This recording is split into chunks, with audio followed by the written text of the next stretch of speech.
참, 그 어느 때보다도 우리 마음의 평화가 참 간절히 소망되는 그런 때입니다. 자, 이 세상의 사방을 둘러봐도 어디 참 평화가 없습니다. 화평이 없습니다. 그래서 우리 마음은 더욱더 주님이 허락하시는 그 평화를 간절히 소망합니다. 주님께서 이 땅에 오신 그 일로 인해 하늘에서는 지극한 영광이죠. 땅에서는 참 놀라운 평화가 우리에게 주어질 것이라 약속하셨는데, 주께서 마지막 날 이 땅에 오실 때 모든 소란과 전쟁과 분쟁을 그치게 하시고 무궁한 평화를 가져오실 줄 믿습니다. 그러한 평화를 우리가 기대하며 또 소망합니다. 그러나 주님, 이 땅에서 주님을 아는 자들 안에는 이러한 무궁한 평화의 은혜가 그림자로도 맛보게 하실 것이다 하신 것을 기억하오니, 주님, 이러한 환난과 혼란스러운 정황 가운데서도 우리 심령 가운데 주님이 주시는 큰 평안 허락해 주시기를 이 시간 기도드립니다. 주께서 허락하신 일들이니 분명 주께서 그 가운데 계획을 갖고 계실 것이죠. 또 해결책도 갖고 계시리라 믿는 평안이 우리 마음에 있게 하여 주시옵소서. 또 사나 죽으나 우리 영혼이 주의 것이니 참으로 그 어떤 일 가운데서도 우리 영혼을 빼앗아갈 자가 없으며 우리 영원한 운명은 이미 정하여져 있어 하늘에서 무궁한 평화를 누리게 될 것을 믿고 또 그 믿음 안에서 큰 평안 누리게 하시기를 참 기도합나이다. 또 아무리 어려운 시험이라도 피할 길을 내시며 또 감당할 수 있는 능력을 주시는 우리 하나님이시오니 참으로 내가 이 모든 어려움과 시련 가운데서도 든든히 서리라 하는 믿음을 우리에게 허락하사 우리 마음속에 큰 평안 허락하시기를 기도합니다. 참으로 우리 자녀들도 주님의 손에 온전히 올려드리고 맡겨드리면서 하나님께서 하나님의 자녀들로 인정하시고 참으로 내 것이 아니라 주의 것으로 인정하시오니 주님께서 저들의 앞길을 인도하시리라 하는 믿음이 우리를 붙들어 우리 마음에 큰 평안 주시기를 기도합니다. 주님, 우리가 이 땅에 살아가는 때에도 하나님께서는 반드시 주의 일을 하기 위하여 필요한 모든 필요들을 채워주시리라, 먹을 것과 입을 것을 채워주시리라 약속하셨사오니 우리가 그 일에 걱정하지 아니하고 내일 일을 걱정하지 아니하고 주님께 우리를 맡기며 나아가는 그 믿음으로 인해 우리 마음에 큰 평강 주시기를 간구합니다. 평화 위에 평화를 우리 마음에 허락하여 주시옵소서. 주님, 우리 가족 안에도 주님이 주시는 큰 평화 주시기를, 평강 주시기를 기도합니다. 주님, 우리 마음에 다툼이 없게 하시고 시비가 없게 하시고 분쟁이 없게 하시고 미워함이 없게 하시고 주님, 큰 사랑으로 서로를 품으며 주님, 참으로 서로 모자라는 것을 용납하면서 오래 참으면서 주님이 주시는 사랑으로 사랑하는 그 큰 평강이 우리 가정 안에 충만하게 하시기를 간절히 기도합니다. 주님, 이 교회 안에도 주께서 주시는 큰 평강이, 화목이 있게 하시기를 간절히 기도합니다. 평강의 영이 우리를 주장하게 하옵소서. 우리 안에 다툼이 없게 하시고 시비가 없게 하옵소서. 미움이 없게 하시고 주님, 오직 용납함과 큰 사랑으로 충만하게 하시사 교회가 또한 큰 평강의 영으로 참으로 사로잡히게 하옵소서. 주님, 이 나라를 불쌍히 여겨 주시옵소서. 평강이 없나이다. 주님, 다시 평강을 돌려주시옵소서. 주님, 이 나라의 위정자들과 또 모든 백성들의 마음에 평화를 갈구하게 하옵시고 그러나 공의를 잊지 않게 하옵소서. 공의와 평강이 함께 가는 놀라운 나라가 되게 하시기를 간절히 기도합니다. 주님, 세계 열관과 또 북한과의 관계에 있어서 참 세계의 정치적인 파도가 높아져 가는 때입니다. 파도여 잠잠하라 하시면 그 말씀 한마디에 파도가 잠잠게 되어버리니 세계 모든 위정자들의 마음을 불쌍히 여기시고 강파하게 하지 않게 하옵시고 자존심으로 인해 국민들을 불행에 빠지지 않도록 도와주시고 평안을 사랑하는 자들이, 평화를 소원하는 자들이 평화를 위해 모든 것을 전 희생하되 항상 공의롭게 법대로 치리하는 자들이 세워지게 하옵시고 또 세워진 자들 가운데도 이런 은혜를 주시기를 간절히 기도드립니다. 오늘도 우리 마음에 평강 주시는 하나님께 감사하며 감사의 예물과 또 우리 자신 전부를 대표하여 헌물 드렸사오니 아버지 하나님, 주님께서 저희를 받아주시고 저희 헌물을 받아주옵소서. 저희를 붙드사 주님이 인도하여 주옵소서. 오늘도 말씀 주시기를 구하고 또 우리가 성찬에 참여할 때 주께서 함께 하시기를 구할 때 예수님의 이름으로 기도합니다. 아멘. 예, 말씀은 마태복음 1장 18절부터 23절 말씀입니다. 예, 마태복음 1장 18절부터 23절까지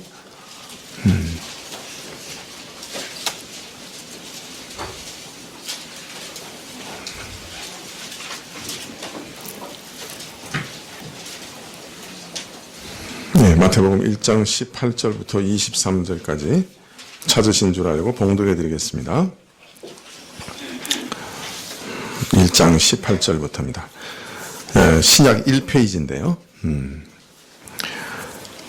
예수 그리스도의 나심은 이러하니라. 그의 모친 마리아가 요셉과 정혼하고 동거하기 전에 성령으로 잉태된 것이 나타났더니 그 남편 요셉은 의로운 사람이라 저를 드러내지 아니하고 가만히 끊고자 하여 이 일을 생각할 때에 주의 사자가 현몽하여 가로되 다윗의 자손 요셉아 내 아내 마리아 데려오기를 무서워 말라. 저에게 잉태된 자는 성령으로 된 것이니라. 아들을 낳으리니 이름을 예수라 하라. 이는 그가 자기 백성을 저희 죄에서 구원할 자심이니라 하니라. 이 모든 일에 된 것은 주께서 선지자로 하신 말씀을 이루려 하심이니 가라사대 보라 처녀가 잉태하여 아들을 낳을 것이요 그 이름은 임마누엘이라 하리라 하셨으니 이를 번역한즉 하나님이 우리와 함께 계시다 함이라. 네, 한 구절을 더 좀 읽어드리겠습니다. 이사야 7장 14절부터 17절까지 말씀입니다. 이사야서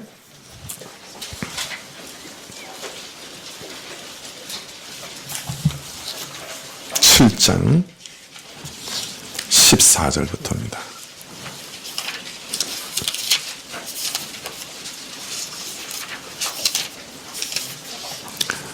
네, 제가 가진 성경으로는 구약 973쪽인데요. 973쪽 14절이기 때문에 974쪽이네요. 이사야서 구약 974쪽 7장 14절 제가 14절부터 봉독해 드리겠습니다. 그러므로 주께서 친히 징조로 너희에게 주실 것이라. 보라 처녀가 잉태하여 아들을 낳을 것이요 그 이름을 임마누엘이라 하리라. 그가 악을 버리며 선을 택할 줄 알 때에 미쳐 뻗도와 꿀을 먹을 것이라. 대저 이 아이가 악을 버리며 선을 택할 줄 알기 전에 너희 미워하는 두 왕의 땅이 패한 바 되리라.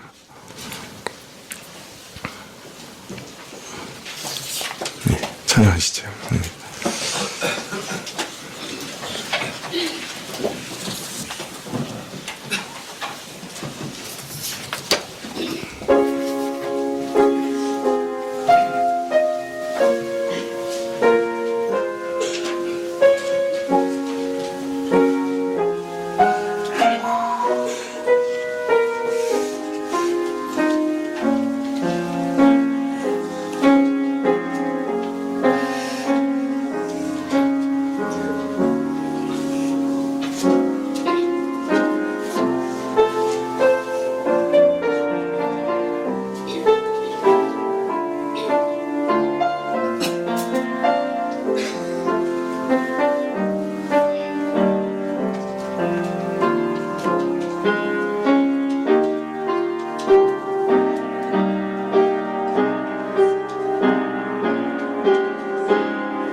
감사합니다.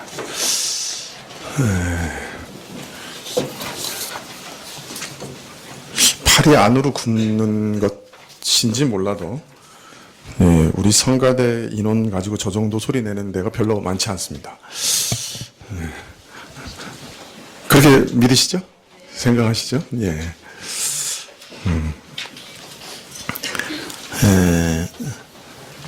예수님이 누구신가 하는 것을 소개하는 네 개의 복음서들은 그 시작들이 조금씩 차이가 있습니다.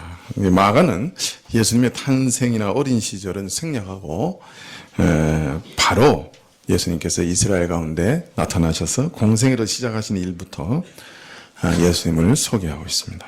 반면에 누가는 멀리 거슬러 올라가서 천사 가브리엘이 제사장 사가랴와 또 마리아에게 나타나셔서 세례 요한과 예수 그리스도의 출생에 대해서 예고하시는 계시의 장면부터 시작해서 차근차근 일의 근원을 살펴 예수님을 우리에게 소개하고 있습니다.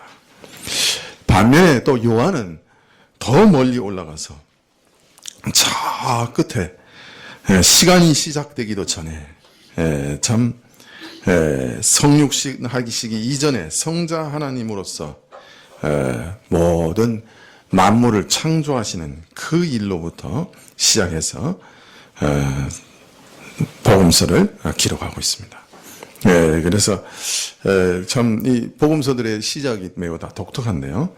마태는 구약과 관계에서 유대 독자들을 의식해서 아브라함과 다윗으로부터 시작해서 이스라엘의 역사를 쭉 기술한 다음에 그것을 족보의 형식으로 짧게 소개한 후에 예수님께서 그리스도이심을 구약과 관계에서 쭉 증거하고 있습니다. 즉 예수님께서는 구약 이스라엘이 그토록 기다렸던 메시아 그리스도다 하는 것을 선포함으로 이 복음서를 시작하고 있는 것이죠. 그래서 오늘 마태복음 1장 16절에 보면 야곱은 마리아의 남편 요셉을 낳았으니 마리아에게서 그리스도라 칭하는 예수가 나니라. 그렇게 기록되어 있습니다. 참 인류가 시작되었을 때부터 범죄한 직후에 아담과 하와에게 참 여인의 후손 메시아가 오실 것이다 하는 것을 예언하셨고 또 아브라함에게 하나님의 약속을 주시면서 내 씨를 통해 구원자가 오시리라 하는 그 약속이 주어진 지 2000년이 훨씬 지난 후에 다윗에게 영원한 왕이 오실 것이다 하는 것을 선언하신 지 1000년이 지난 후에 구약의 선지자가 끊어진 지 400년 만에 드디어 그렇게 기다렸던 메시아, 헬라어로는 그리스도 구원자가 오셨다 하는 소식이 유대인들의 귀에 울려 퍼지게 되었던 것이죠. 예수님께서 바로 너희가 기다렸던 바로 그 메시아다. 이러한 선언을 마태는 제일 처음부터 시작하고 있는 것이죠. 아마 이 마태복음서를 읽는 모든 유대인들마다 큰 충격을 받았을 겁니다. 정말 그렇도록 오래 기다렸던 그 예언이 그 기다림이 이제 성취되고 그 기다림이 끝나게 되는가 참 놀라웠을 겁니다. 그런데 마태는 사람들에게 더 충격적인 선언을 바로 이어서 하고 계십니다. 오늘 말씀 1장 18절에 예수 그리스도의 나심은 이러하니 그 모친 마리아가 요셉과 정혼하고 동거하기 전에 성령으로 잉태된 것이 나타났다. 이렇게 되어 있습니다. 자, 그렇게 오랫동안 기다렸던 메시아께서 오셨다 하는 것, 그것도 정말 너무 놀라운 일인데 이제는 정말 한술 더 떠서 그 모친 마리아가 동정녀로 있을 때 어떤 면에서 약혼은 했지만 결혼하지 않고 있을 때 성령으로 잉태되었다. 그렇게 선언하고 계십니다. 동정녀 마리아를 통해 탄생하셨다. 마태는 이런 선언을 통해 그리스도의 탄생은 어느 인간의 출생과는 다른 매우 특별한 것이다 하는 것을 우리에게 알려주고 있는 것이죠. 그리스도는 참 사람으로 오셨지만 보통 사람들처럼 부정모혈을 따라 오신 것이 아니시다. 매우 특별한 방식으로 이 땅에 오셨다. 그리스도는 성령으로 잉태되셨다. 이렇게 선언하고 계십니다. 어떤 분은 어떻게 부정모혈 없이 성령의 능력으로 태어날 수 있습니까? 이렇게 질문하는 분들도 있습니다. 거기서 딱 걸려서, 어떻게 그걸 믿을 수 있어? 사람이, 부모의 그 부정모혈도 없이 어떻게 잉태돼서 사람으로 올 수 있어? 그렇게 참, 생각하시는 분들도 있죠. 그런데 한번 생각해 보십시다. 만약 역으로, 하나님께서 이 땅으로 오셔서 사람으로 오시는데, 일반 사람들과 똑같은 방식으로 똑같이 이 땅에 오셨다고 하면 우리가 그분이 하나님의 아들인 것을 어떻게 믿을 수 있죠? 어떻게 구별할 수 있죠? 그렇지 않습니까? 한번 생각해 보십시오. 하나님이 자신의 외아들을 사람의 모양으로 이 땅에 보내신다고 하면 보내실 때부터 좀 달라야 되지 않겠습니까? 그래야 안 그래요? 그래야 그분이 하나님 아들이시다 하는 것을 우리가 알 수 있는 거죠. 만약 이 모든 인간과 똑같은 방식으로 이 땅에 오셨다고 하면 우리가 어떻게 그분이 하나님이 보내신 외아들이다 하는 것을 어떻게 알 수 있겠습니까?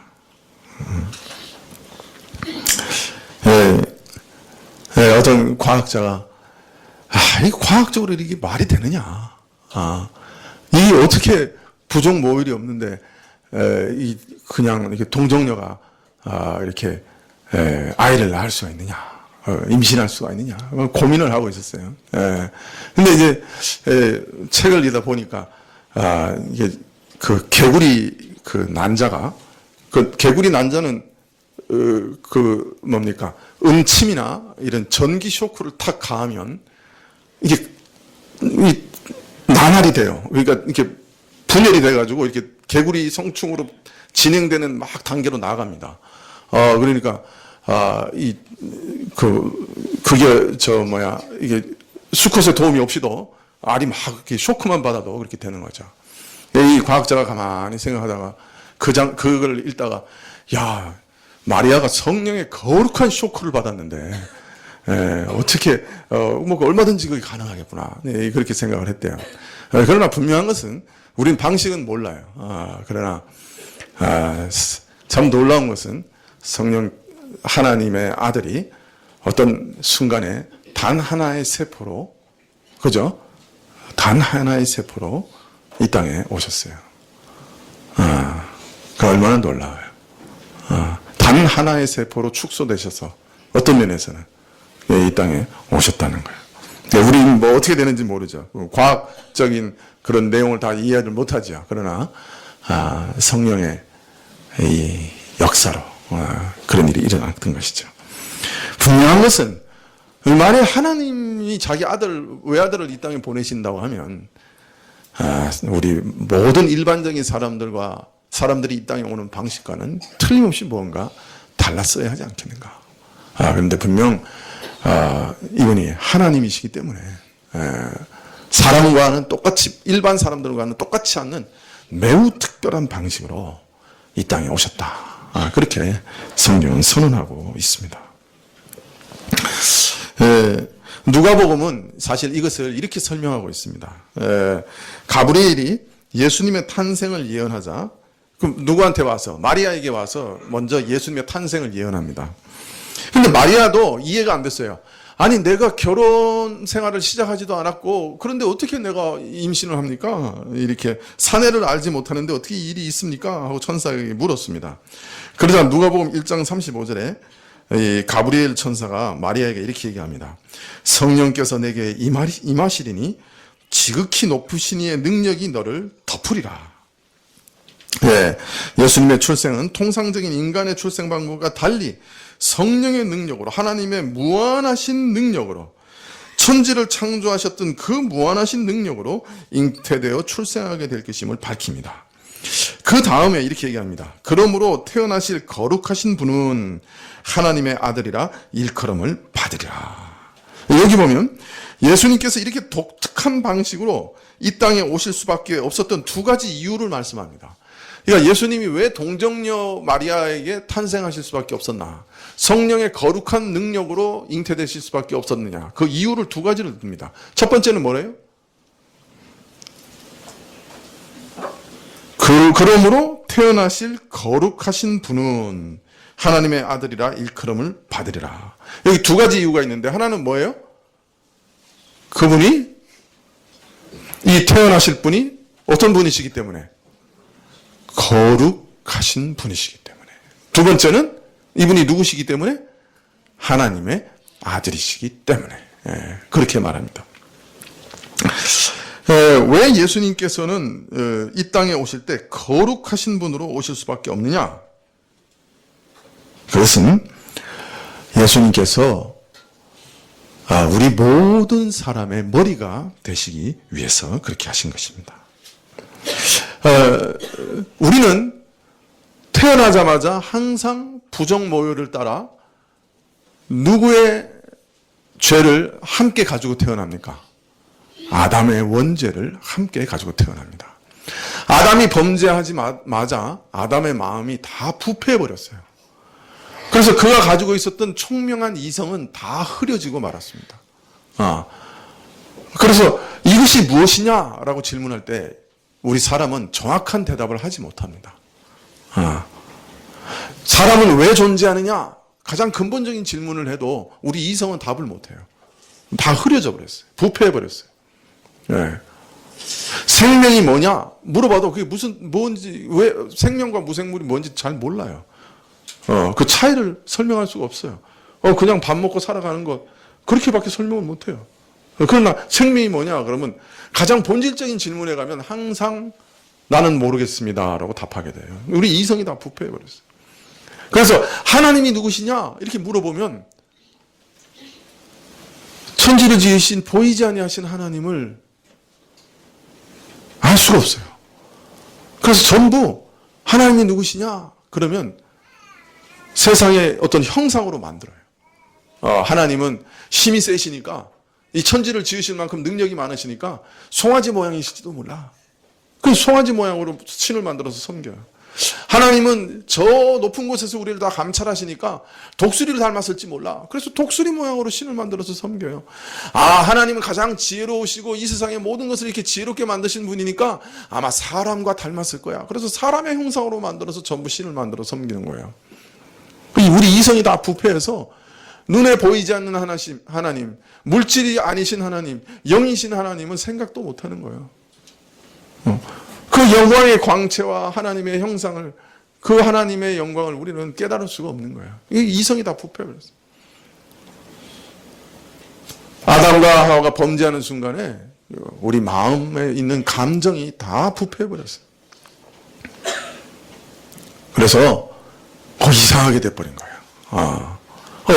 사람이 항상 감정 자체가 이상하게 변해서 하나님이 좋아하시는 것은 우리가 다 싫어해요. 정직한 거 여러분 좋아하세요? 좋아하세요? 정말 좋아하세요? 정직하게 살면 얼마나 불편해. 전화 받기 싫은 사람한테 전화가 왔어. 애한테 뭐라 그래요? 야, 없다 그래! 얼마나 편리해. 근데 그걸 억지로 받으면 2시간은 붙잡혀 있어야 돼. 사람은요, 정직을 별로 안 좋아해요. 탐내지 마라! 근데 그런 계명 별로 안 좋아해. 왜? 맨날 탐내고 있으니까.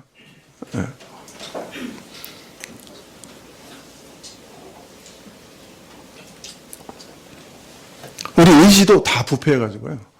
죄를 막 좋아하고 생산해내요. 그걸 뭐라 그러냐면 원죄라고 그래요. 원죄 중에 죄의 오염이라 그래요. 아담이 지은 죄의 책임도 우리가 물려받았을 뿐 아니라 아담이 가진 그 죄의 오염을 우리가 태어날 때부터 다 물려받은 거예요. 그래서 우리가 다 아담의 자손이잖아요. 그 아담의 혈육에 동참한 사람들은 다 그런 부패를 안고 원죄를 안고 살아가는 거예요. 근데 예수님께서는 그 아담의 굴레에서 벗어나신 분으로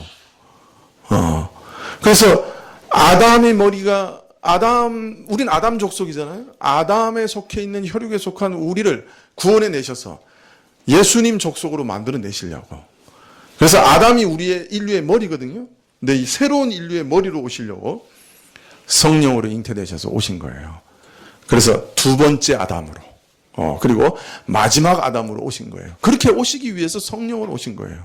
부정모혈로 오시면 아담의 원죄를 그대로 갖고 태어나시기 때문에 사람으로 오시되 그 원죄에서 벗어나셔서 완전히 새 아담으로 오시기 위해서 성령으로 잉태하시는 방식으로 오신 것이죠.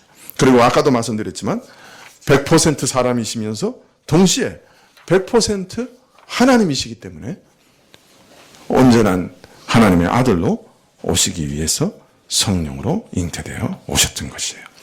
그래서 참 사람이시면서 참 하나님으로 오실 수가 있었던 것이죠.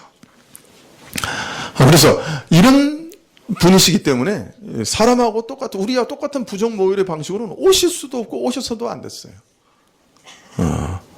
그래서 동정녀 마리아를 통해 성령의 잉태하심으로 오게 된 것입니다.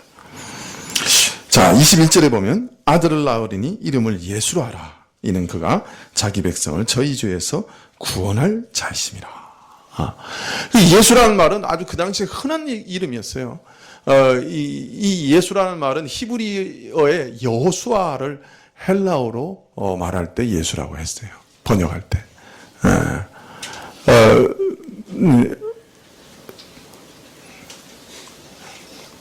우리가 보통 이렇게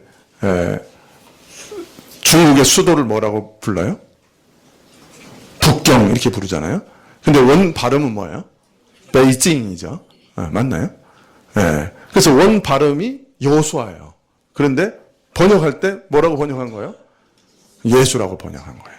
그러니까 원래 히브리어로 여호수아라는 말입니다. 여호수아는 뭐냐면 하나님은 구원자시다 그런 뜻이에요. 하나님은 구원자시다 또는 구원자 이런 뜻이에요. 그래서 이분은 구원자신데 이름이 근데 어디로부터 구원을 하시는 분이에요? 자기 백성을 저희 죄에서 구원하시는 분이다.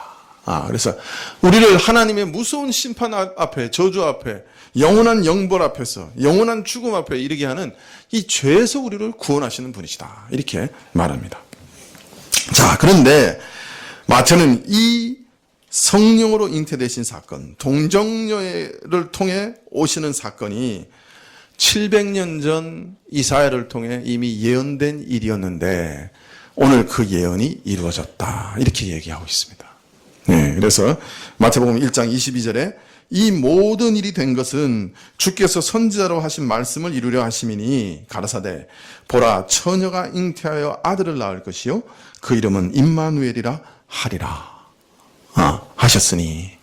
자, 그런데 이 동정녀를 통해서 처녀가 잉태해서 아들을 낳을 이 일은 하나님의 근본적인 계획이셨고 하나님께서는 이 계획을 700년 전에 이미 이사야라고 하는 선지자에게 알리셔서 그 계획을 선포하게 하셨다는 거예요. 사람들은 이런 놀라운 기적을 잘 안 믿으려고 하잖아요. 그죠? 그래서 미리 이런 기적이 있을 것이다 라고 예언을 하신 거예요. 700년 전에 이사야를 통해 예언을 하셨어요. 그리고 그 예언대로 예수님을 통해 그대로 다 이루신 거죠. 그래서 오늘 우리가 읽은 이사야서 7장 14절에 이 예언이 나오고 있는 거예요. 이사야가 700년 전에 예언했어요. 사해 사본이라고 예수님 오시기 한 150년 전에 쓰여진 그 성경이 사해 동굴에서 발견이 됐는데 그 놀랍게도 그 사해 사본 중에 제일 먼저 발견된 게 이사야서예요. 그러니까 최소한 이 예언은 150년 전에는 있었어요. 그러나 이사야가 쓴 것이 틀림없어요. 700년 전에 이 예언이 있었어요. 그러므로 주께서 친히 징조로 너희에게 주실 것이라. 보라, 처녀가 잉태하여 아들을 낳을 것이요 그 이름을 임마누엘이라 하리라. 그래서 미리 다 예언하셨어요. 놀라운 것은 세상의 다른 모든 종교는 그 종교의 창시자가 와서 그때부터 경전을 만들어요. 그죠? 그리고 그때부터 이게 진리다, 이게 진리다 이러면서 가르쳐요. 근데 기독교는 기독교의 창시자이신 예수님이 오시기 전에 경전이 계속 있었어요. 2000년 동안이나 경전이 준비되고 있었어요. 계속해서 쓰여지고 있었어요. 그 경전을 통해서 계속해서 예수님이 어떻게 오실 것이고, 어디에 오실 것이고, 어떤 방식으로 오실 것이고, 어떻게 사실 것이고, 무슨 일을 하실 것이고, 어떻게 죽으실 것이고, 그 죽음의 의미가 무엇인지 그것을 그냥 가득가득이 예언하고 있어요. 그리고 그 예언대로 예수님께서 다 이루시는 거예요. 오늘 어떻게 오시느냐? 처녀가 잉태해서 오시는 그런 방식으로 오실 거다. 하나님이시기 때문에 특별한 방식으로 오실 거다. 원죄가 없으신 분으로 오시기 때문에 매우 독특한 방식으로 새 아담으로 오실 거다. 그렇게 말씀하고 계시는 거예요.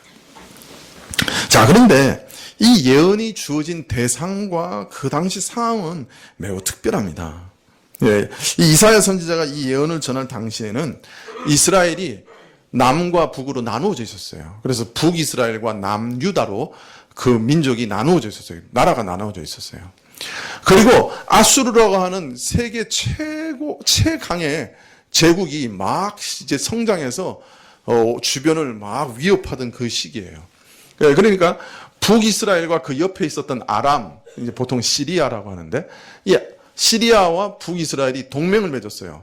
그 위에 북쪽에 너무 강력한 제국이 쳐들어오려고 그러니까 두 나라가 동맹을 맺어서 어떻게든 아시리아의 남진을 막아보자. 이제 그렇게 생각했던 거예요. 그런데 남유다는 누구 편이었냐면 그 당시에 아수르의 편이었어요. 아시리아의 편이었어요. 자, 그러니까 등 뒤에 칼이 있는 셈이에요. 두 나라는. 자, 그럴 때 보통 하는 방식이 뭐예요? 청나라가 왜 우리나라를 쳐들어왔죠? 명나라하고 싸우려고 하는데 한반도에 자리 잡은 조선은 누구 편이에요? 명나라 편이죠. 그래서 명나라를 공격하기 전에 먼저 어떻게 한 거예요? 우리나라를 공격해가지고 우리나라를 속국으로 만들었죠. 이게 똑같아요. 이 북이스라엘과 남유다가 아수르하고 전쟁을 하려고 보니까 등 뒤에 칼이 있는 거예요. 그래서 어떻게 했어요? 먼저 유다를 치자. 그래서 유다를 쳐서 유다의 정권을 완전히 바꿔서 속국으로 만들자. 허수아비 정권, 괴뢰 정부를 만들자. 그렇게 작정을 한 거예요.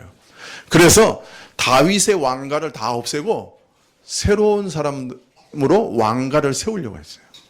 예. 그래서 유다를 쳐들어왔는데 유다와 전쟁하다가 유다가 12만인가? 역대기 28장이 있는데 죽었어요. 군사가 하루아침에 그냥 완전히 깨진 거예요. 두 나라에. 그리고 이제 예루살렘이 포위가 됐어요. 예. 이런 상황에 왕과 백성들의 마음은 바람에 나무가 흔들리는 것처럼 흔들렸다. 그렇게 얘기하고 있습니다. 절대 절명이죠. 있는 군사는 다 죽었고 거의. 이 예루살렘은 포위돼 있고 이제 왕을 교체하기 위해서 두 나라가 이제 곧 다윗 왕가를 다 진멸할 그런 상황이에요. 그때 이사야가 아하스 왕에게 보냄을 받습니다. 남유다의 왕 아하스 왕에게 보냄을 받습니다. 그리고 그때 아하스 왕에게 약속을 합니다. 너 절대로 멸망하지 않는다. 내가 너를 지켜주겠다. 65년 내에 이 두 나라가 다 멸망해서 이 땅에서 사라질 거다. 두려워하지 마라. 그렇게 약속을 합니다. 왜 하나님께서 이렇게 약속을 하셨느냐? 뭐 아하스가 예뻐서 그런 게 아니었어요. 하나님이 다윗 왕을 세울 때 다윗 왕에게 뭐라고 약속하셨어요? 내 후손을 통해 메시아가 오리라. 다윗 왕가가 다 죽어버리면 하나님의 그 약속이 이루어질 수 있어요, 없어요? 없죠. 하나님의 약속, 근본적인 약속이 다윗 왕의 자손을 통해 인류를 구원할 메시아를 보내시겠다고 이미 약속하셨는데 그 다윗 왕가를 다 멸망시키면 그 약속이 이루어지지 않잖아요. 그래서 하나님은 아하스에게 확실하게 약속하시는 거예요. 야, 내가 너의 씨를 보존해 줄 것이고 너의 왕권을 보존해 줄 거다. 저들은 지금 다윗 왕가를 다 죽여 씨를 없애려고 하는데 그런 일은 결코 있을 수 없다. 내가 그래서 앞으로 올 메시아 때문에 너를 보호해 주겠다. 그렇게 약속하신 거예요. 아하스가 예뻐서 약속하신 게 아니었어요. 그런데 이 아하스는 믿음이 없어가지고 그 하나님의 약속을 믿지를 못했어요. 눈앞에 지금 당장 뭐 쳐들어와서 다 죽을 판인데 그 하나님의 약속을 이렇게 탁 붙잡지를 못하고 그 눈앞에 있는 적만 보고 그냥 사시나무 떨듯이 떠는 거예요. 그러니까 하나님이 얼마나 친절하신지 이렇게 얘기해요. 야, 너 그럼 이제 표적을 구해봐. 네가 믿음을 얻을 수 있을 만한 큰 표적을 구해. 하늘에서 표적을 구해도 좋고 땅에서 표적을 구해도 좋다. 뭐라도 표적을 구해. 네 믿음을 돕기 위해서 내가 표적을 보여주마. 이렇게 약속을 합니다. 그랬더니 아하스가 매우 그 신앙 깊은 자와 같은 얘기를 합니다. 아주 그 참 깊은 신앙인처럼 얘기합니다. 제가 여호와 하나님을 시험치 않겠습니다. 굉장히 놀라운 말을 하잖아요. 무슨 표적이라도 구해라 그랬는데 제가 저희 하나님을 시험치 않겠습니다. 근데 그 말은 진정한 믿음에서 나온 얘기가 아니었어요. 사실은 이미 아수르한테 다 뒷돈 대고 그 아수르한테 구원을 다 요청하면서 우리가 이제 지금 죽게 됐으니까 아수르가 빨리 와가지고 이 두 나라를 쳐주십시오. 그러고 다 이게 사신도 보내고 뭐 다 일을 한 거예요. 그러니까 하나님을 안 믿고 지금 누구를 믿고 있는 거야? 아수르를 믿는 거예요. 그래서 하나님 안 믿겠다는 얘기였어요. 나는 아수르를 의지해서 여기서 살아나겠습니다. 그래가지고 하나님 그렇게 수고하실 필요 없어요. 표적 보이실 필요 없어요. 저는 하나님 시험하지 않겠습니다. 라고 아주 신앙적인 말로 하나님의 은혜를 발로 걷어찼습니다. 이런 불신앙하는 이스라엘, 그 불신앙한 왕을 위해 하나님께서 이렇게 얘기하십니다. 네가 나를 이렇게 배척하지만 나는 너희에게 친히 표적을 하나 보여주겠다. 이 세상에 있을 수 없는, 상상도 할 수 없는 기적을 내가 하나 보여주겠다. 그러면서 뭐라고 그러십니까? 보라, 처녀가 잉태하여 아들을 낳을 것이요 그 이름을 임마누엘이라 하리라. 처녀가 아들을 낳는 세상에 듣도 보도 못한 기적을 내가 표적으로 너에게 보여주겠다. 그렇게 말씀하십니다. 사실 지금 아하스를 보호하시겠다는 이유가 뭐예요? 바로 오실 메시아 때문에 이 다윗 왕족을, 그죠? 다윗 왕가를 보호해 주시는 거 아니에요. 그러니까 그래서 내가 보호해 주겠다 그래도 안 믿으니까, 야, 내가 너를 보호하는 이유가 뭔지 알아? 바로 다윗 왕을 통해서 그 왕가를 통해 메시아 때문이야. 그래서 내가 반드시 메시아를 너의 자손을 통해 보낼 것이야. 이게 나의 최고의 기적이다. 표적이다. 이제 그렇게 말씀하시는 거예요. 그런데 그 방식이 처녀를 통해서 보낼 거야. 이렇게 얘기하고 계시는 거예요. 그런데 이 처녀를 통해서 오시는 아들의 이름이 뭐냐? 임마누엘이라. 임마누엘은 뭐냐면 하나님이 우리와 함께 하신다. 그런 말이에요. 여러분, 아담이 범죄한 후에 인류는 어떻게 됐어요? 하나님과 함께 거하던 에덴 동산에서 쫓겨났죠. 하나님과 함께 거하던 모든 축복에서부터 쫓겨났죠. 어떤 면에서 천국에서 쫓겨났죠. 근데 이제 그 하나님이 다시 사람들과 함께 거하기 위해서 사람들에게 찾아오시겠다는 거예요. 아담이 그 죄로 인해 받았던 모든 죄의 저주가 사라질 거라. 하나님부터 끊어지는 모든 저주가 이제 사라질 거다. 왜? 하나님이 우리와 함께 하실 것이기 때문이다. 그렇게 말하고 있습니다. 영원한 생명이 다시 우리에게 주어지고 하나님과 영원히 교통하는 영생이 우리에게 주어질 것이다 하는 약속이시죠. 자, 근데 참 이 약속이 주어진 시기와 대상이 참 놀랍죠.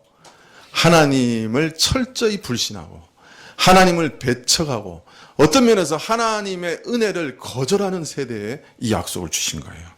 철저히 외면하고 배척하는 불신앙하는 세대에 주신 거예요. 거짓 믿음으로 경건을 가장하는 위선자에게 주신 거예요. 왜 이 사람에게 이런 약속을 주셨느냐? 이 중대하고 은혜롭고 고귀한 약속, 인류의 유일한 소망이신 이 약속을 참으로 불신앙 가운데 멸망하게 되는, 멸망이 임박한 이 이스라엘의 위선적인 통치자에게, 뻔뻔한 거짓말장이에게 선포하셨느냐? 이 안에 무슨 하나님의 거룩한 뜻이 있는가? 우선 이러한 하나님의 약속은 이러한 아하스의 불신앙, 이런 인류의 저항, 이런 인류의 배척, 이러한 모든 인류의 무관심 가운데서도 하나님의 이 약속은 반드시 이루어지며 좌절되지 않을 것이다. 하나님이 인류를 구원하시려고 하는 그 계획과 은혜로운 약속은 반드시 실현될 것이다 하는 것을 보이시기 위해 어떤 면에서는 하나님의 은혜를 가장 배척하는 아하스에게 이 약속을 주셨다 할 수 있습니다. 네가 비록 이처럼 배척하지만, 너가 이처럼 불신앙하지만, 그러나 내가 세운 인류 구원의 계획은 반드시 이루어지게 될 것이다. 이것은 좌절되지 않고 반드시 약속은 이루어진다. 그걸 말씀하시는 것이고, 또 두 번째는 또 다른 시각으로 본다면, 그런데 이 약속은 바로 너와 같은 죄인에게 꼭 필요한 약속이다. 너는 지금 이것을 배척하지만 이것이 바로 너에겐 유일한 소망이다. 바로 이런 죄인을 위해, 죄인을 구원하기 위해 내가 내 외아들을 보낼 것이다. 너가 바로 이런 죄인인 네가 바로 이 은혜가 가장 절실한 사람이다. 그리고 이런 멸망을 스스로 자초하는 어리석은 자들을 위해 내가 내 아들을 보낼 것이고 내가 이 은혜를 허락할 것이다. 이런 뜻으로 지금 아하스에게 이 표적을 약속하고 계신다 말할 수 있겠습니다. 자, 이 임마누엘의 표적은 이 동정녀로부터 참으로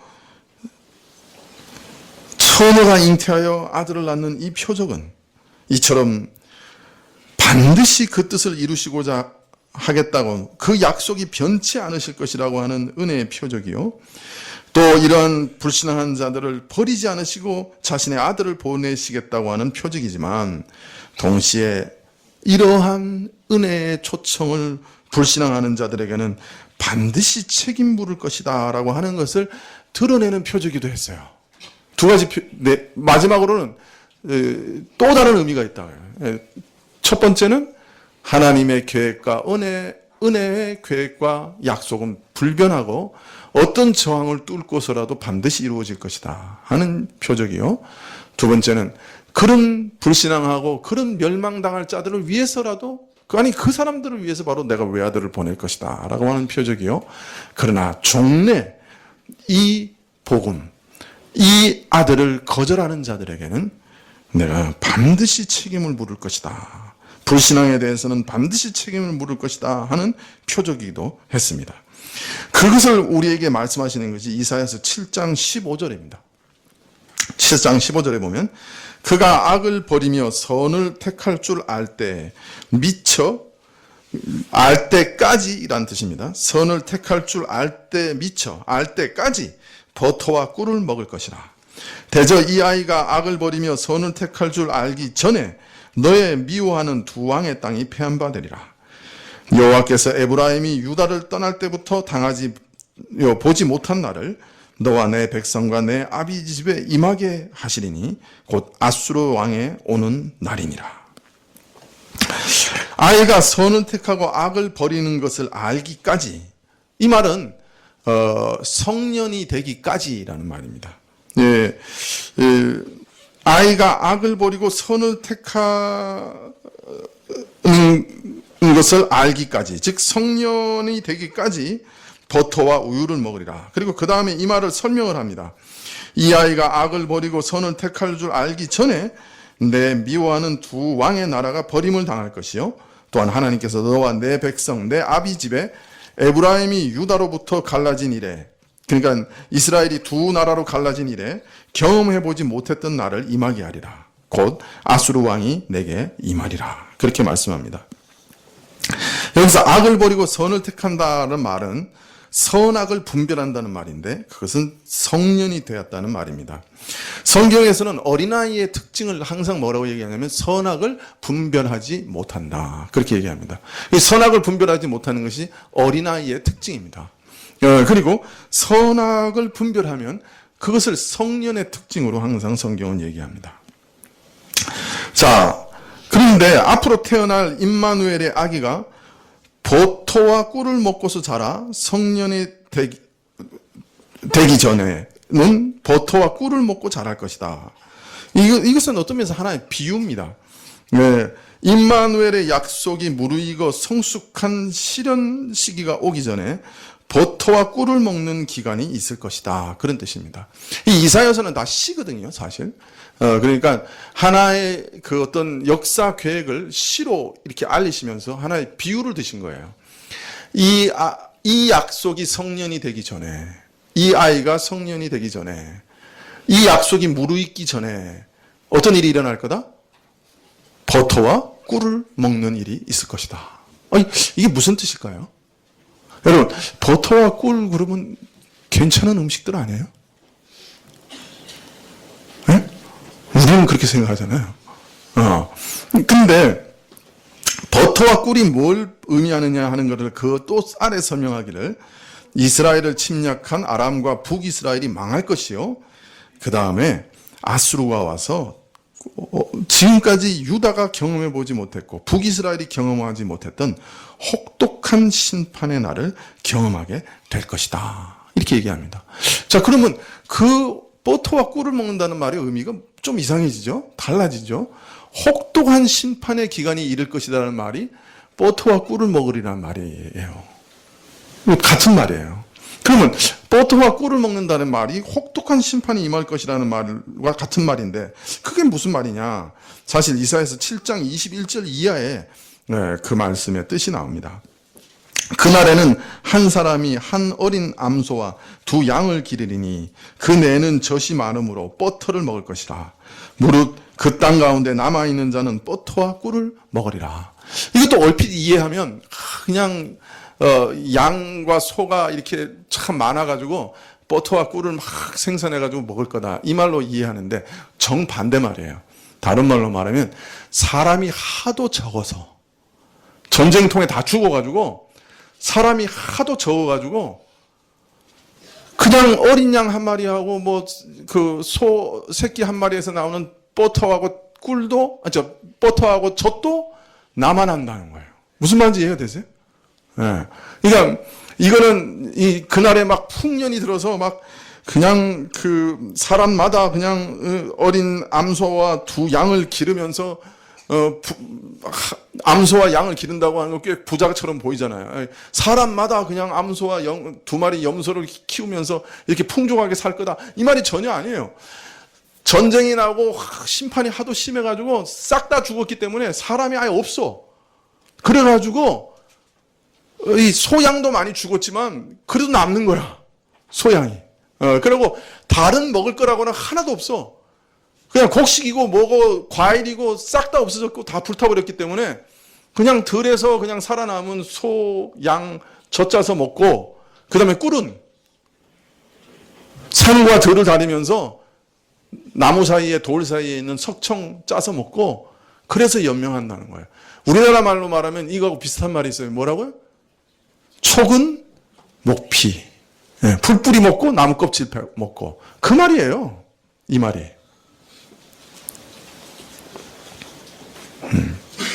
자, 그래서 이 임마누엘의 약속이 성년이 되기까지, 다른 말로 말하면 이 임마누엘의 약속이 온전히 성취되기까지 이스라엘에게 남은 역사는 이제 뭐냐? 초군 목피하는 참혹한 전쟁의 역사가 계속될 거다. 그렇게 예언하고 계시는 거예요. 하나님의 귀중한 언약과 약속을 발로 차버린 사람들은 그 언약이 이루어지는 기간 동안에 그 언약을 축복을 누리지 못하고 오히려 하나님의 심판과 저주를 받으면서 살아가게 될 거다. 그래서 그 이후에 계속 아수르, 바벨론, 그 다음에 헬라 제국, 로마 계속 쳐들어옵니다. 이 전쟁이 끊일 새가 없습니다. 이런 혼란의 시기에 맨 마지막에 예수님께서 이제 오십니다.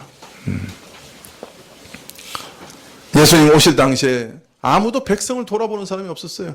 로마의 압제 속에서 식민지 백성으로 다 수탈당하고 빼앗기고, 교회 안에서도 제사장이라고 하는 사람이 제일 먼저 자기 교인들 뺏어먹고, 그 사두개인들은 예수님 부활도 믿지 않았어요. 사람의 부활도 믿지 않으면서 또 교회 지도자로서 살아갑니다. 그러면서 목사라고 설교하고, 바리새인들이라고 그 교회 장로들은 율법만 따지면서 네가 옳으냐 내가 옳으냐 맨날 싸우기만 하고, 그것도 보기 싫다 그래서 SNF파 같은 사람들은 수도원 만들어가지고 사회 동굴에 들어가서 살고, 백성들은 유리방황하는 양처럼 아무도 돌아보주는 사람이 없었어요.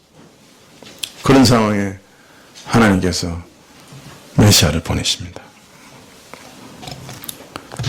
이스라엘의 오랜 불신앙과 심판 가운데 아무도 그 백성을 돌아보는 사람이 없는 그 철저한 황폐함 가운데 하나님은 동정녀 마리아를 통해 자신의 외아들을 이 땅에 보내주십니다. 영원한 평안을 주시기 위해서요. 아하스는 이 표적에 대한 예언을 믿었을까요? 못 믿었을까요? 네, 보나마나 믿지 못했고, 또 그 믿지 못하는 불신앙으로 인해 아하스의 이후로 유다는 끊임없이 하나님의 진노와 형벌 가운데 있었습니다. 이 믿음이라고 하는 것이 이렇게 기이하고 참 신비한 거예요. 안 믿어지면 믿어지게 해달라고 겸손하게 기도해야 돼요. 우리 죄를 하나님 앞에 고백하면서, 하나님 정말 내가 믿어지게 해주세요. 네. 내 죄를 내가 보게 해주세요. 죄인을 구원하시기 위해서 이 땅에 오셨다고 했는데 메시아가 내가 어떤 죄인인지 알게 해주세요. 그래서 내가 메시아가 필요한 사람이라는 것을 깨닫게 해주세요. 그렇게 자꾸 기도해야 돼요.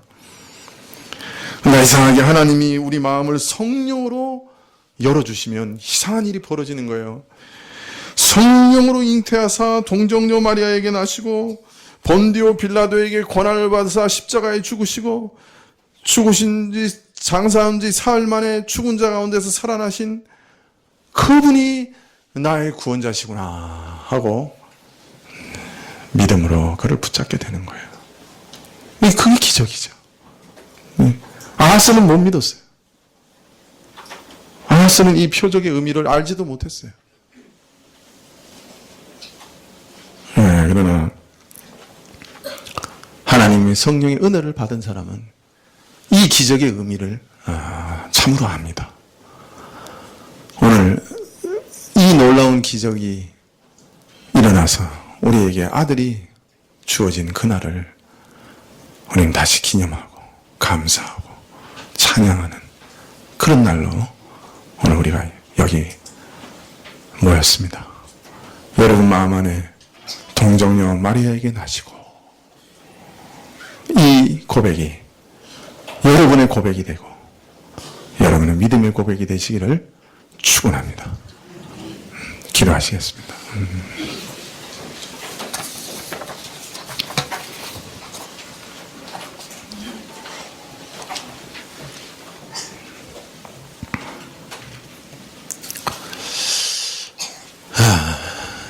참 우리를 위해서 평화의 왕으로 오신 예수님, 우리 영혼의 모든 형벌과 심판을 대신 받으러 오신 예수님, 십자가에서 내가 지옥에서 받아야 할 모든 형벌을 대신 받으신 예수님, 우리가 믿음으로 그 예수님의 은혜를 취하게 하옵소서. 그 은혜를 먹고 마시게 하옵소서. 그것을 내 것으로 만들게 하옵소서. 예수님의 이름으로 기도합나이다. 아멘.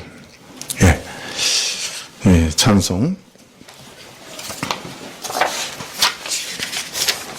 100 사무엘 6장 하나님께 드리시겠습니다.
주 탐생하시니 나 거룩한 날이여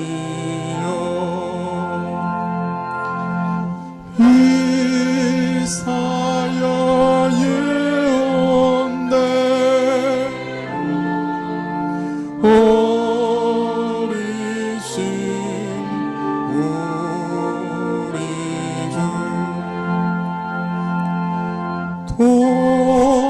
동정녀 마리아의 몸 피로 마셨다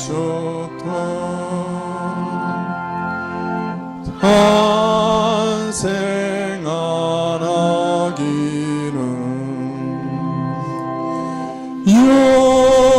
영원한 구세주라 참 기쁜 날이여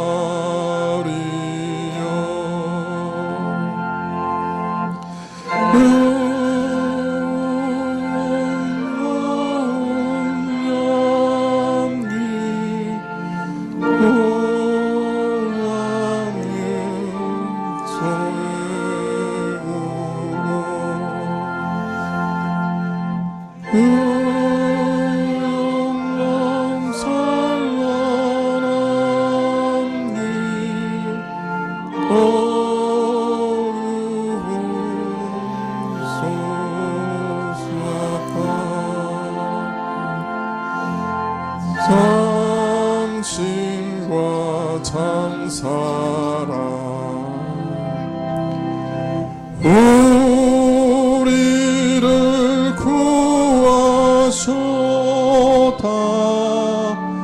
영광의 날이여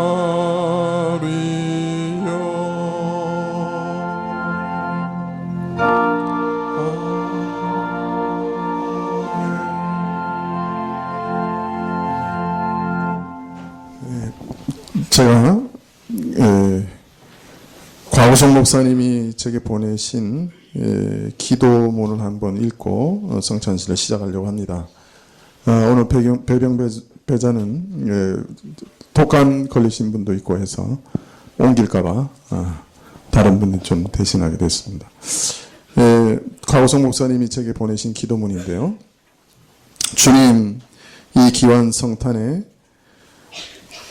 여느 아이들은 꿈속의 산타를 기다리고 묻 어른들은 삶 속에 못다한 인사를 나누며 하느님의 자녀들은 아기로 오신 예수님께 경배드리며 기쁜 명절로 보냅니다.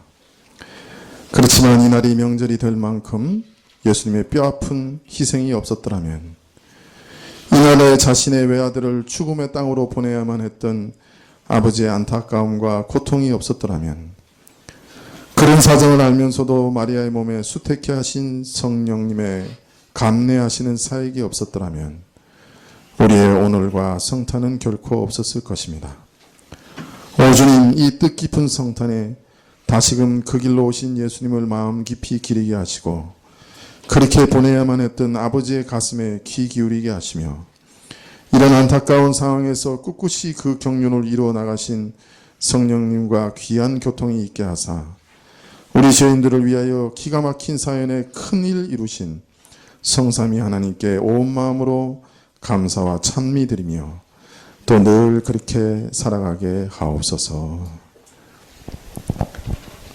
기도하시겠습니다. 아버지 하나님, 오늘 우리가 성찬을 받고자 합니다. 저희 안에 저희를 돌아보게 하옵소서. 참으로 항상 모일 때마다 주를 기념하라 하셨습니다. 그리고 이 하나님 그리스도께서 그 살과 피를 찢으시고 참으로 그 피를 흘리신 것으로 세우신 새 언약을 기념하라 하셨습니다. 주님, 우리 마음에 주님의 그 사랑과 그 희생, 그 아버지의 아들을 보내신 마음, 성령 하나님께서 그 일을 수행하셨던 그 고통을 깊이 이해하며 참 감사하며 그 은혜 가운데 또 우리가 다시 살고 우리도 똑같이 십자가를 지며 우리 자신을 부인하고 주님을 따를 것을 다시금 확인하는 시간 되게 하여 주시옵소서. 지금 우리를 돌아보고자 하오니 주님, 우리에게 성령으로 함께 하시고 우리 마음을 돌이키게 하옵소서. 예수님의 이름으로 기도합나이다. 아멘. 우리가 성찬을 받으실 때 유아 세례를 받으시고 입교하신 분들, 그리고 성령으로서 세례를 받으신 분들은 성찬에 참여하실 수 있습니다. 그러나 내 마음에 정말 예수님께서 나를 위해 죽으셨고 나는 예수님 외에는 어떤 소망도 없다 하는 그 확신이 흔들린다고 하면 성찬을 받지 않는 것이 좋습니다. 나는 예수님이 정말 필요하고 예수님이 없이는 나는 살 길이 없다 하는 것을 참으로 믿는 분들은 다 성찬에 참여해 주십시오. 또 마음에 누군가를 계속해서 미워하면서 용서하지 않기로 결단하고 있다면 성찬을 받지 않는 것이 좋습니다. 마음에서 다 풀어주고 용서하기로 결단하고 또 만약 이 자리에 그런 사람들이 있다면 가서 화해를 청하고 그 이후에 성찬을 받는 것이 좋습니다. 마지막으로 계속해서 하나님께서 죄라고 하는 것을 내가 계속해서 고집하면서 범죄하는 것 있다면 회개한 후에 성찬을 받는 것이 좋습니다. 마음이 돌이켜지지 않고 회개하지 않는다고 하면 이 성찬을 받으면 내 죄를 먹고 마시는 것이 되기 때문에 성찬에 참여하지 않는 것이 합당합니다. 이 시간에 우리가 우리 자신을 잠깐 돌아보면 좋겠습니다. 내가 예수님 없이는 살 수 없는 죄인인가 하는 것을 확인하시면 좋겠고, 내가 또 혹시라도 내가 누군가를 미워하고 있는 것이 아닌가, 내 마음에서 다 풀어주는 그런 일들이 필요합니다. 그리고 내가 혹 계속 고집하고 있는 죄가 있다면 회개하고 하나님께 나가면 좋겠습니다. 잠깐 우리 자신을 돌아보십시다.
아버지 하나님, 참 돌이켜보고 돌이켜봐도 주님이 나를 대신하여 죽으신 그 은혜 없이는 정말 살 길이 없는 자입니다.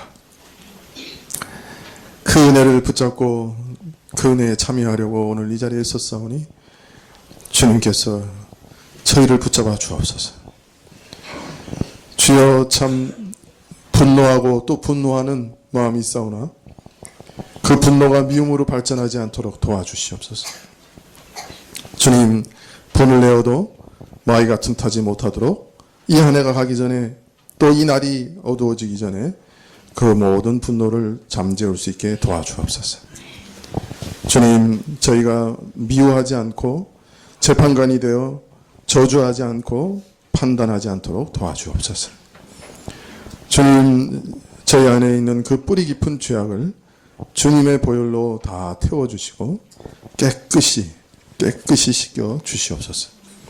그 오염의 흔적이 우리 가운데 다 사라지게 하시기를 구하옵고, 오늘 저희가 다시금 주의 성찬을 받을 때 주의 보혈로 정결하게 하사 주의 성찬 받게 하시기를 기도할 때 예수님의 이름으로 기도합나이다. 아멘. 네, 이제 분병하겠습니다. 주 예수 그리스도께서 잡히시던 날 밤 떡을 가지사 축사하시고 제자에게 떼어주셨습니다. 주의 분부하심을 따라 나도 여러분에게 이 떡을 나누어 드리고자 하오니 주의 은혜를 묵상하며 주께서 십자가에서 내 모든 죄를 대신 받으시고 지옥의 형벌을 내 대신 받으신 것을 묵상하면서 거기 내 죄도 함께 있음을 발견하면서 이 성찬에 참여하시기를 바랍니다. 기도하시겠습니다. 이것은 너희를 위하는 내 몸이니 이것을 행하여 나를 기념하라 하신 주님, 이제 우리가 주님의 뜻을 받들어 이 거룩한 성찬에 참여하고자 하오니 우리에게 긍휼을 베풀어 주옵소서. 떡을 나눌 때 주의 몸을 대함같이 신령한 은혜가 넘치게 하시고 참여하는 자들의 생명의 능력을 확신케 하옵소서. 주와 연합된 것을 확인하고 오늘도 주님과 하나 되었고 마지막 날에도 주와 연합되어 주 앞에 서게 될 것을 확신하게 하옵소서. 오늘도 주와 연합되어 하늘에 이미 앉아있는 자들로서 마지막 날 천국의 그 자리에 서고 앉고 주를 영원토록 찬양하게 될 것을 확신케 하옵소서. 주와 연합됨을 확신케 하는 이 거룩한 떡을 먹을 때 실제적으로 주의 은혜를 누리게 하옵소서. 예수님의 이름으로 기도합나이다. 아멘.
성찬에 참여하기 원하시는데 떡을 혹 받지 못하신 분이 계시면 손들어 펴 주시기 바랍니다.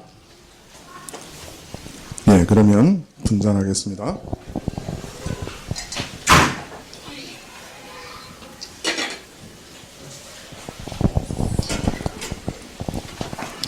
네, 우리 주님께서 식후에 잔을 가지사 축사하신 후에 제자들에게 주시며 가라사대 이 잔은 나의 피로 세운 새 언약이니 이것을 행하여 마실 때마다 나를 기념하라 하셨습니다. 우리가 이 시간 이 잔을 대할 때 주님의 생명과 더욱 연합하는 복된 시간이 될 수 있기를 바라며 이제 기도드리시겠습니다. 내 살을 먹고 내 피를 마시는 자는 영생을 가졌고 마지막 날에 내가 그를 다시 살리라고 말씀하고 약속하신 주님, 이제 이 잔을 통해서 우리가 주님의 사랑에 이르고 주님의 피에 참여합니다. 그리고 영생을 누리고 또 영원히 주님과 함께 있게 되기를 기도합니다. 이 예식을 통해 주님과 연합하는 은총이 분명하게 드러나게 하옵소서. 주님, 이 잔을 마실 때 참 주의 피를 마시고 참 우리를 위해 그 흘리신 그 은혜를 마십니다. 주님이 우리를 대신하여 지옥의 형벌을 받으신 그 은혜를 내 것으로 마십니다.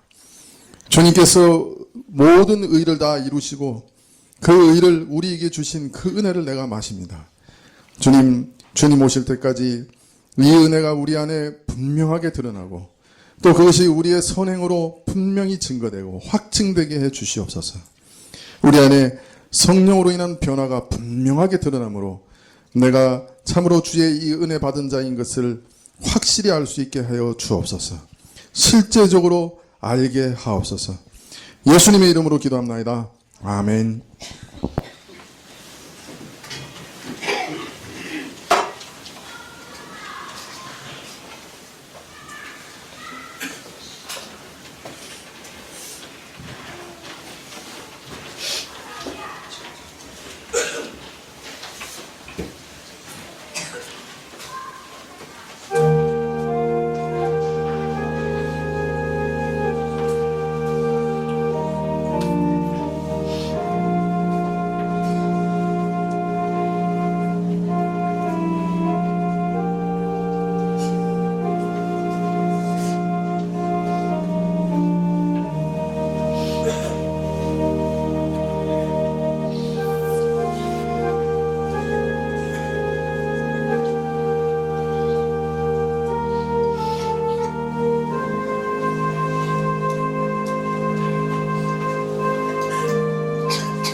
잔에 참여하셨는데 혹 떡에 참여하지 못하신 분이 계신가요? 손들어 펴 주시기 바랍니다. 예, 그러면 찬송가 285장 찬송하시겠습니다.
내가 먹으며 주님의 잔을 내가 마시고 근심의 짐을 벗어버리니 죄사함하다 내 맘새로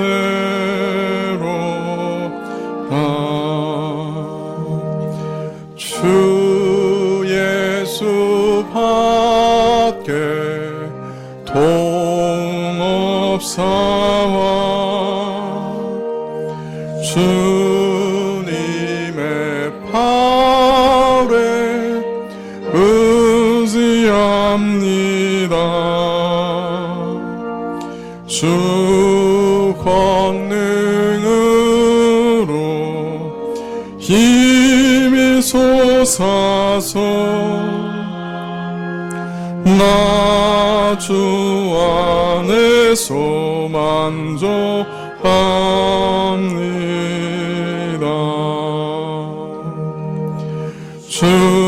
주님의 성찬 받을 때마다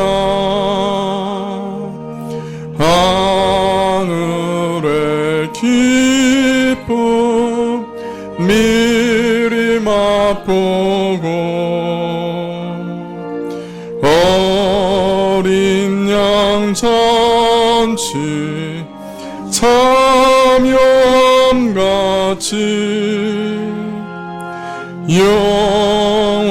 영원한 축복 내가 누리리.